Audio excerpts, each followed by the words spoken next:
Our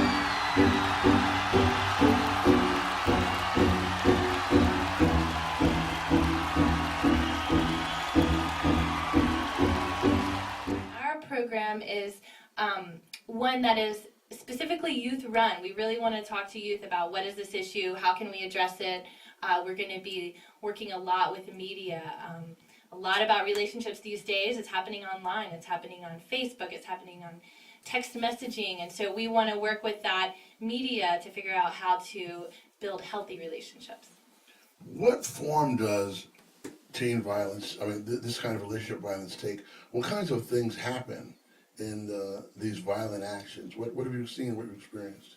Sure. Well, the statistics is 1 in 3 teenagers have been in an abusive relationship.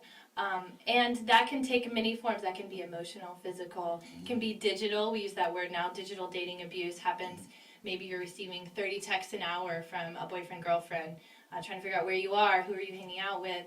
Some terms that we generally talk about as being stalking, or now we're seeing these things happening online, whether it's breaking boundaries, crossing privacy, partners trying to break into each other's Facebook accounts and find out where they were, who they with, what's going on.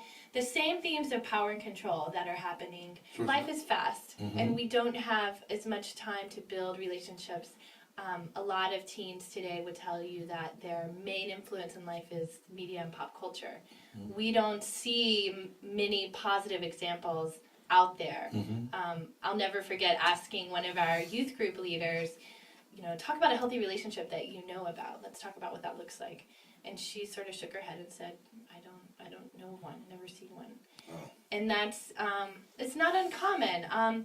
Typically, you know what a healthy relationship is from the people you grew up with, you were around, or your friends, or media. And when you don't see anything positive, then you don't really have that example to follow.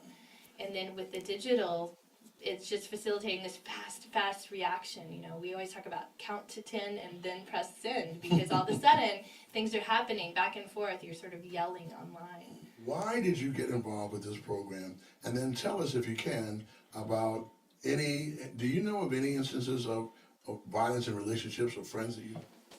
Young people don't have really good examples for healthy relationships out there, and especially with my younger sister or my younger brother, I want them to have an idea of what a relationship should be like if and when they ever get into a relationship. I don't want them having to encounter something like that and not know of it, like not know what they're going through.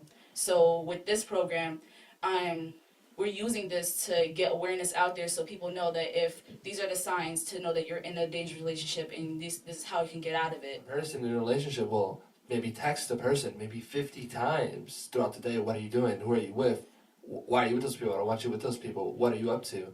And sometimes what happens is these people just think of it as normal, it's okay. They don't see that this is not a healthy relationship, and we just want everyone to know this, especially the youth, because your first relationship kind of, in a way, dictates your future relationships. So if we can set the youth on the right track about what is a healthy relationship and how to stop teen dating violence and how to get out of an abusive relationship, then it's going to do a lot for our future generation. When Chris and Marsh are talking about these things that are happening in high school, kids who are in middle school look up to their older peers a lot.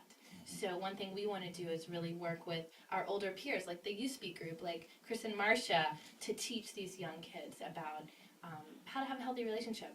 Not just, what's right and what's wrong, but what's fun to do. Let's talk about building after school programs. In Christians Here, we want to talk a lot about media and how can we use these technologies that are becoming abusive, text messaging, how can we use those for good?